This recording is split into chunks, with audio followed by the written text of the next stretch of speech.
Lab के अंदर क्या क्या चीज़ें उपयोग होती है, मशरूम का कैसे बीज बनता है, हम आपको थोड़ा सा उसके बारे में बताते हैं। ये हम पहले बैग को भरा था और 7 दिन पहले बैग को भरने के बाद हमने इसे एक ऐसे स्थान पर रख दिया था जहां आप देख रहे हैं कि यहाँ पर पानी के लिए फॉगर लगा हुआ है। इस तरीके से फॉगर्स का इस्तेमाल करके या घर पे यदि आप छोटे से जगह पर कर रहे हैं तो जो छोटा सा स्प्रेयर आता है आप उसका इस्तेमाल कर सकते हैं। उसे 3 दिन के अंदर कुछ इस तरीके का आकार ले लेंगे। उसके बाद जैसे अभी आपको हम दिखाएंगे कि मशरूम का पाउडर है, प्रोटीन पाउडर बना हुआ है, मशरूम का अचार बना हुआ है और मशरूम की बिस्किट्स बनी हुई है। इसी तरीके से मशरूम की नमकीन, बड़ी, पापड़, बहुत सारी चीज़ें बन जाती है। चाहे वो नवयुवक हो, चाहे वो हमारा जो खेतीहर किसान हो, वो यहाँ पे किसी भी विषय में ट्रेनिंग लेना चाहें तो आप यहाँ, आपका स्वागत है। आप का जो हमारे कार्य दिवस हैं उनमें कभी भी आके यहाँ पे आप ट्रेनिंग प्राप्त कर सकते हैं। मशरूम के बीज बनाने की प्रक्रिया की यदि अपन बात करें तो एक अच्छे आइडियल लैब के अंदर अभी हम यहाँ पर हैं और लैब के अंदर क्या क्या चीज़ें उपयोग होती है, मशरूम का कैसे बीज बनता है, हम आपको थोड़ा सा उसके बारे में बताते हैं। ये हमारा हॉट एयर ओवन है, यानी जो भी चीज़ें हमारी सामग्री जैसे आपका ग्लासवेयर वगैरह, ग्लास की चीज़ें जितनी भी चीज़ इस्तेमाल होती है उसे स्टरलाइज करने के लिए हम इस मशीन का उपयोग करते हैं। जब बीज बनाना होता है तो हम बीज को गेहूं लेंगे, या तो आप गेहूं के अलावा राउंड शेप पे जो भी आपके पास ज्वार बाजरा उपलब्ध हो आप वो ले सकते हैं, वो बहुत अच्छा होता है। हम गेहूं को लेने के बाद उसे अच्छी तरीके से साफ़ करेंगे। उसमें यह ध्यान रखना है कि कटे फटे बीज बिल्कुल ना हो और उस गेहूं को लेकर के हम बॉईल करेंगे। बॉईल करने का एक ऐसा तरीके कि जैसे पुराने ज़माने पे लोग बाग कोहरी बनाते थे और कोहरी बना के खाते थे, सेम उस तरीके के गेहूँ को हम बॉईल करेंगे और उसके बाद उस पर 2 केमिकल्स मिला करके और एक आइडियल बैग जो पीपी बैग होता है बीज का, हम उस बैग को ले करके भरेंगे और भरने के बाद ये हमारी एक मशीन है ऑटोक्लेव मशीन है, जिनसे प्रेशर कुकर जिस तरीके का होता है, हम उसे इस पे 15 पाउंड पे रखेंगे। 15 पाउंड पे रखने के बाद ये 40 से 45 मिनट के आसपास पे हमारा पूरा स्टरलाइज हो जाता है और स्टरलाइज करने के बाद हम इसे आगे इनोकुलेशन इस चैम्बर पे लाएंगे, फंगस को इनोकुलेट करेंगे। ठीक है, जैसे अभी आप यहाँ पे देख पा रहे हैं, अभी आप देख रहे हैं यहाँ पे कि ये हमारा फ्रेश जो है तो बना हुआ मशरूम का स्पॉन है। यहीं पे स्पॉन बनाने की पूरी प्रक्रियाएं होती है और जैसे ही हम इस कल्चर को, ये हमारा इस पे लिक्विड कल्चर है, इस कल्चर को हम बने हुए जो स्टेलाइज किए हुए हमने बैग सभी वहाँ से लाए, उस बैग में यहाँ से इस पर इनोकुलेशन करके इसमें हम इनोकुलेट कर देंगे और इनोकुलेट करने के बाद इसे मिक्स करके हम आगे की प्रोसेस में इसे फर्दर ट्रांसफ़र कर देंगे बीओडी इनक्यूबेटर पे। ये बीओडी इनक्यूबेटर यह है कि एक हमने जो इस पे टेम्परेचर सेट करके रखा है उस टेम्परेचर पे ये रहेगा। 22 डिग्री सेल्सियस के आसपास हमें इसे रखना होता है, हम इस पे रखते हैं और 1 हफ्ते के आसपास में हमारा बीज बन के पूरा उस तरीके से वाइट तैयार हो जाता है। ठीक है, ये मशरूम रखने का एक जाली अपन लोगों ने बना के रखा है, जिसमें मशरूम का बैग जैसे ही बीज तैयार हो जाता है तो बीज तैयार होके इस पे हम लोग स्टोर करके देते हैं ताकि इस पे प्रॉपर एयरेशन मिलती रहे, लॉन्ग टाइम तक ये रहा। ठीक है, और यदि हमके लिए स्टोर करना होता है तो हम इसे फिर फ्रिज पे स्टोर करते हैं। ठीक,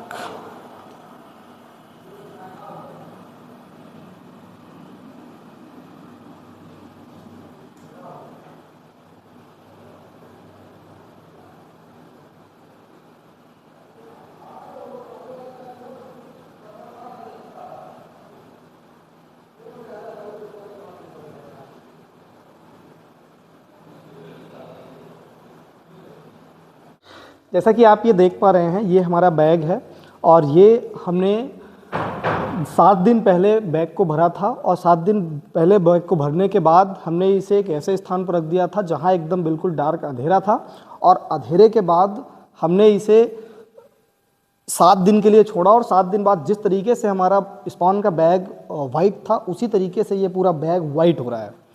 ये पूरा स्पॉन रन की कंडीशन पे जैसे ही हो जाएगा तो एकदम बैग हमारा वाइट हो जाएगा और जैसे ही बैग वाइट होता है तो हम इसे हैंगिंग के लिए ले जाते हैं। नमस्कार, मैं हरिओम विश्वकर्मा, मशरूम फार्मर।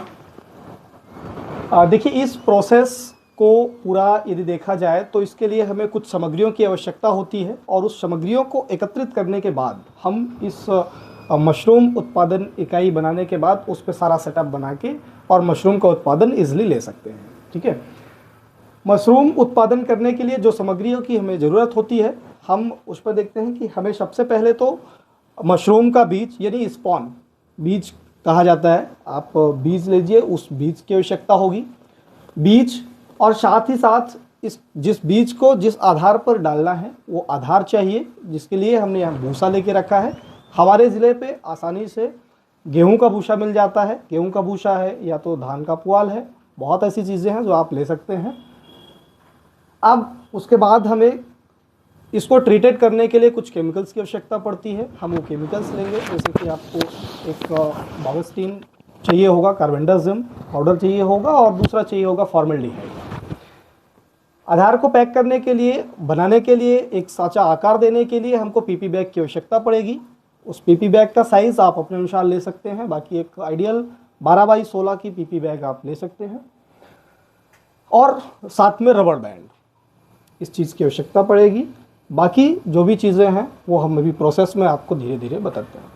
सबसे पहले हम ये करते हैं कि भूसे को स्टेलाइज यानी कि निर्जमीकृत, यानी कि जितने भी इसके अंदर बैक्टीरिया फंगस पहले से उपलब्ध हैं उन्हें हम हटाते हैं। उसके बाद हम इसमें स्पॉन मिलाते हैं। तो प्रक्रिया हम अब स्टार्ट कर 100 लीटर पानी लेंगे और 100 लीटर पानी लेने के बाद हम उसमें 125 ml फॉर्मल्डिहाइड यानी फॉर्मेलिन को मिला करके अच्छे से उसमें मिक्स करते हैं। और मिक्स करने के बाद हम उसमें दूसरा एक केमिकल मिलाते हैं, कार्बेंडाजिम, यानी कि जो बावस्टीन के नाम से आता है और कई कंपनियों का अलग अलग नाम से आता है। उसकी मात्रा 10 ग्राम उस लीटर पे मिलाने का एक प्रोसीजर ये होता है कि हम पहले जिस 100 लीटर पानी को लेंगे उस 100 लीटर पानी से ही आधा लीटर पानी एक मग में निकालेंगे, और जो ये हमने अभी आपको बावस्टीन पाउडर बताया इसको उसी पर घोल के और सोल्यूशन बना करके उस पर डालना है, ताकि वो चारों तरफ लिपटे ना और अच्छे से उस पानी पे घुल जाए।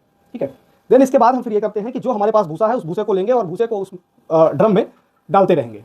लगभग 7 किलो 8 किलो के आसपास भूसा उस पर जाएगा। 7-8 किलो भूसा जाने के बाद हम उसको अच्छी तरह से पॉलीथीन से कवर कर देंगे ढक्कन को, और ढक करके रख देंगे उसको आपके 12 से 18 घंटे 24 घंटे के लिए। डिपेंड करता है कि भूसे की क्वालिटी क्या है। ये ध्यान रखना है कि भूसे की क्वालिटी अच्छी होनी चाहिए। यदि गुणवत्ता अच्छी है तो आगे हमें इसमें कोई दिक्कत नहीं होगी, कोई दूसरा फंगस इतना जल्दी अटैक नहीं कर सकता है। ठीक है, अब इसे नेक्स्ट प्रोसेस पे रखने के बाद अगले दिन हम इसे एक अच्छे से साफ सुथरे टोकरे पर छानेंगे, और छानने के बाद हम इसे 15 से 20 मिनट के लिए एक छांवदार स्थान पर ही रखेंगे, ताकि इसका जितना भी एक्सेस वाटर है ये सारा कुछ निकल जाए। आगे के प्रोसेस में हम स्पॉन को लेंगे, और स्पॉन को लेने के बाद उसे हम अच्छी तरीके से एक एक दाने को अलग कर देंगे। एक एक दाने को अलग करने के बाद हम पीपी बैग जो लेके रखे हैं उस पीपी बैग में एक सतह बनाएंगे। इसकी 2 प्रक्रियाएं होती हैं, स्पाइनिंग की 2 प्रक्रिया है मेजरली। यदि कॉमर्शियल कोई स्केल पे करना चाहते हैं तो उस पर मिक्सिंग आता है, या छोटे से एरिया पे करना चाहते हैं उसके लिए लेयरिंग बहुत अच्छा है ना। हम यदि लेयरिंग की बात करें तो सबसे पहले उस पॉलीथीन पे 4 इंच के आसपास भूसा डालेंगे और उसे अच्छी तरीके से प्रेस कर देंगे। देन उसके बाद दूसरे पैकेट जो हमारा स्पॉन है, स्पॉन को लेंगे मुट्ठी पे और उसी पॉलीथीन के भूसे के ऊपर डाल देंगे। फिर उसके बाद ऐसा ही फिर से भूसा डालेंगे और फिर स्पॉन डालेंगे। इस तरीके से 3 से 4 लेयर बन जाएगी।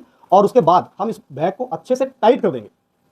टाइट करने के बाद इसमें जगह जगह पर होल कर देंगे, और इसे एक ऐसे स्थान पर रखना है जहां पर ऑक्सीजन लेवल डाउन हो और कार्बन डाइऑक्साइड जो है वो लेवल ऊंचा हो। ये इसकी प्राइमरी स्टेज है। हम इसे एक तो ऐसे जगह पर रखेंगे जहां पर अंधेरा होगा। अब बैग बनने के बाद हम इसे वहां पर रखेंगे, और रखने के बाद हम ये देखेंगे कि इसमें 5 से 6 दिन बाद धीरे धीरे जिस प्रकार का वाइट हमारा स्पॉन था उसी तरीके से मशरूम के बैग्स वाइट होना चालू हो जाएगा।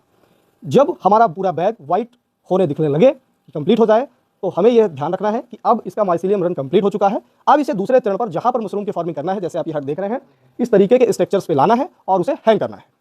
ठीक है, हैंग करने के लिए आप इस तरीके से इसका इस्तेमाल कर सकते हैं, पाइप्स का इस्तेमाल कर सकते हैं। हट बनाने के लिए बहुत अच्छा है, लो कॉस्ट है। और वहाँ के प्रोसेस पे लाने के बाद इस तरीके की रस्सियों का इस्तेमाल करके और उस बैग को इसमें हैंग करना है। हैंग करने के बाद हमें ये देखना है कि यहाँ का टेम्परेचर क्या है और टेम्परेचर के साथ साथ यहाँ की ह्यूमिडिटी कितनी है। ये बहुत ही इंपॉर्टेंट है कि जिस जगह पर हम मशरूम की फार्मिंग कर रहे हैं वहाँ उस कमरे का उस जो स्ट्रक्चर बना है उसके अंदर का टेम्परेचर 22 डिग्री सेल्सियस के आसपास, 22 से 25 के आसपास होना चाहिए, और ह्यूमिडिटी 70% से ऊपर होनी चाहिए। 70, 80, 90 इस बीच पर ह्यूमिडिटी होना चाहिए। यदि हम इसको इतना मेंटेन करके रखते हैं तो हम मशरूम का उत्पादन बहुत अच्छा ले लेंगे। जैसे ही हमने बैग को हैंग किया है और उसकी पॉलीथीन को आसानी से ब्लेड के माध्यम से काट के हटा देना है, और हटाने के बाद पानी का जो अभी आप देख रहे हैं कि यहाँ पर पानी के लिए फॉगर लगा हुआ है, इस तरीके से फॉगर्स का इस्तेमाल करके, या घर पे यदि आप छोटे से जगह पर कर रहे हैं तो जो छोटा सा स्प्रेयर आता है आप उसका इस्तेमाल कर सकते हैं। उसे लेकर के पानी का स्प्रे कीजिए, और स्प्रे करने के बाद 5 से 6 दिन बाद आप देखेंगे कि इसमें छोटे छोटे थोड़े थोड़े पिन हेड्स दिखाई देने लगेंगे। जैसे अभी मैं आपको यहाँ पे दिखा रहा हूँ कि इस बैग से देखेंगे ये छोटे छोटे से पिन हेड्स बाहर निकले हुए हैं और ये 2 से 3 दिन के अंदर कुछ इस तरीके का आकार ले लेंगे। उसके बाद जैसे ही यह हो कि हमारा जो मशरूम है उसकी साइड किनारे पूरे फ्लैट हो चुके हैं, यानी हमें समझ जाना चाहिए कि अब ये तुड़ाई के लिए तैयार है। और हमें इसे तोड़ने के लिए भी एक टेक्निक्स, हर एक चीज़ का कुछ ना कुछ इसमें टेक्निक्स है, सावधानियां हैं। यदि हम इनका उपयोग करेंगे तो मशरूम की खेती पे सफल होंगे। इसे तोड़ने के लिए हम अपने अंगूठे और बड़ी वाली उंगली का इस्तेमाल करके हल्का सा इसे ट्विस्ट करना है, क्लॉकवाइज ट्विस्ट कर देना है, मशरूम आसानी से बाहर निकल आएगा।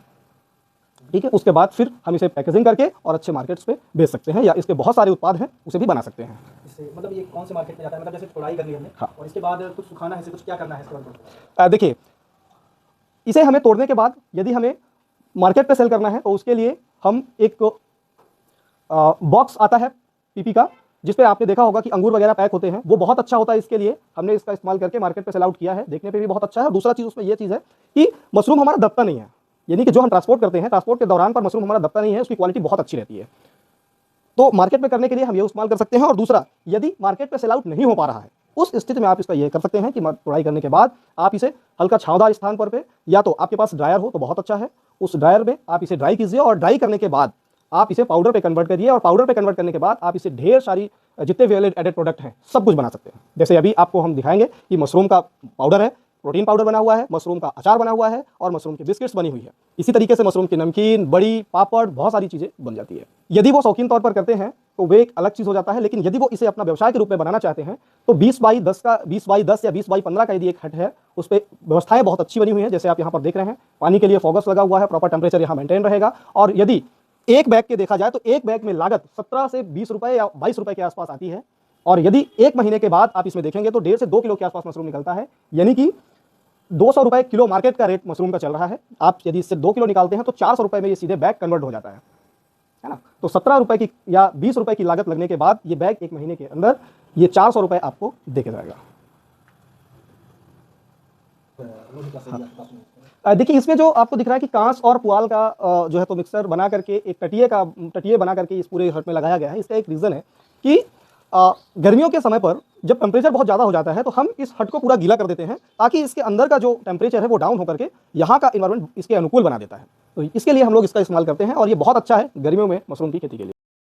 बिल्कुल, यदि सीखना चाहते हैं, जुड़ना चाहते हैं तो वो संपर्क कर सकते हैं। और पहले तो प्राइमरी कृषि विज्ञान केंद्र रीवा है, यहाँ पर आप लोग आइए। यहाँ पे प्लांट पैथोलॉजिस्ट डॉक्टर केवल सिंह बघेल सर, जो कि हमारे गुरु हैं और उन्होंने ही हमें यहाँ तक पहुँचाया है, तो आप वहाँ भी संपर्क कर सकते हैं। दूसरा, यदि आप ऑनलाइन नेट के माध्यम से जुड़ना चाहते हैं, वहाँ से जानकारी लेना चाहते हैं, तो आप गूगल पे kisankripahub.com लिखेंगे, हमारी सारी जानकारी आपके पास होगी। किसान भाइयों, एक बार पुनः आपका स्वागत है। हम कृषि विज्ञान केंद्र रीवा में पदस्थ हैं और कृषि विज्ञान केंद्र की जो स्थापना हुई है वो हमारे ज़िले के किसानों को उनकी जो आर्थिक हालात कैसे सुधरे उसके लिए हम लोग क्या क्या कर सकते हैं, उसके लिए हमारे यहाँ निरंतर प्रशिक्षण के माध्यम से और हम लगातार किसानों के खेतों में जाके अपना डिमॉन्स्ट्रेशन देते हैं।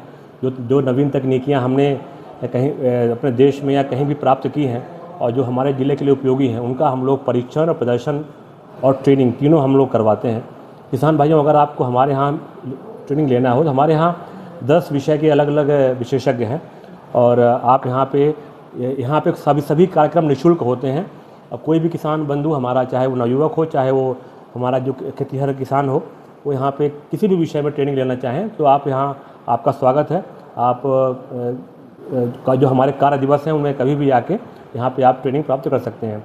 और इसके लिए कोई शुल्क नहीं लिया जाता, बल्कि हम पूरा यहाँ पे जो भी हमारा दिन का जो भी रिफ्रेशमेंट है वो हमारी तरफ से होता है और हम पूरा ज्ञान निःशुल्क प्रदान करते हैं सभी किसान भाइयों को।